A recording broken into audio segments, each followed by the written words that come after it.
Hello friends, this is Adam with Movie Guy 365, and today we're going to do part 3 in my Hatchet series review of Hatchet 3. If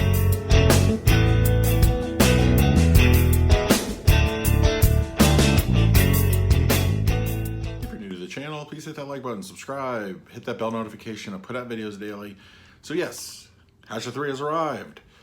So, give you a little short backstory on how I've been reviewing these. So, a good friend of mine recommended the Hatchet movies, and so I've been doing I did a whole blind buy on all four.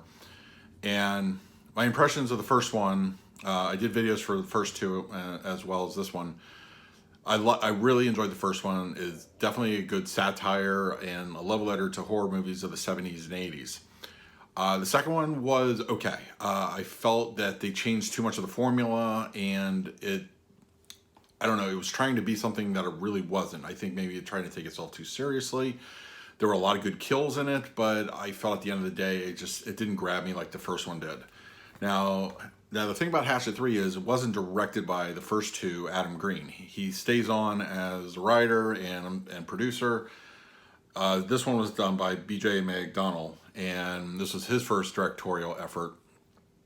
And overall, I really enjoyed this one. I enjoyed this one immensely more than part 2. I felt it was a stronger effort. There were some great camera shots in it. The guy, I guess, worked as a director of photography, so he knows how to shoot a good scene.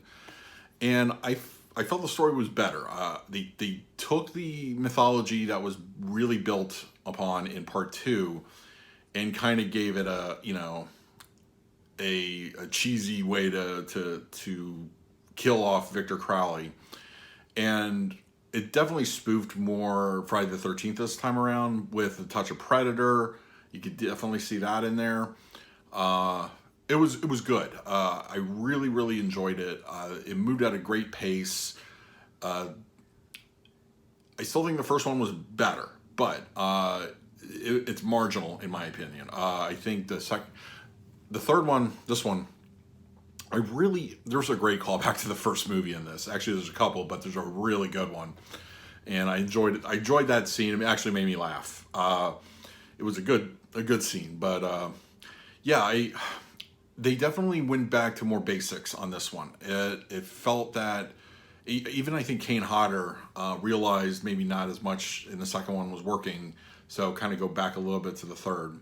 As I said, the second one, it felt like there was more trying to imitate Jason. And while that still is the case, it felt more like his own character this time around. It's, there's always going to be comparisons to like Jason Voorhees in these movies. It's just the nature of the beast. But it really, there was a lot going on. I liked how he moved in this one. I liked... the kills were over the top, and that's like a staple of the series. They're over the top. They're really good, and I enjoyed this one. Yes, you had your annoying characters, but I think they were definitely that way on purpose. And even Adam Green pokes fun at himself.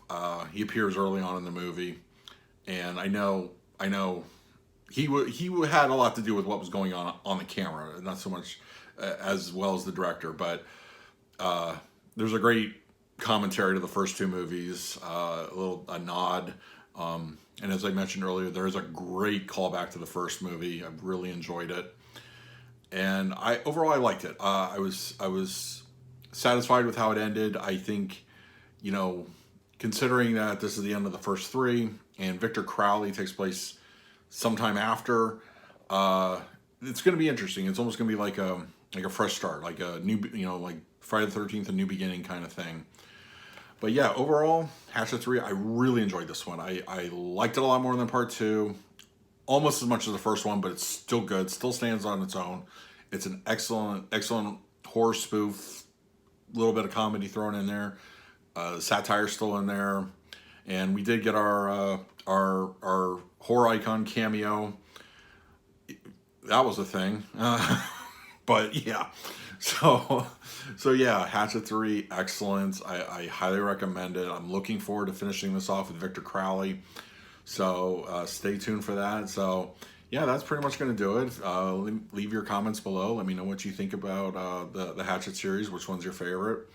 And yeah, so we're going to finish off Victor Crowley. And until next time, please leave, a like, a subscribe, comment, anything you can do to help me keep the channel going. It's greatly appreciated. So until next time, this is Adam with Movie Guy 365. I will see you at the movies.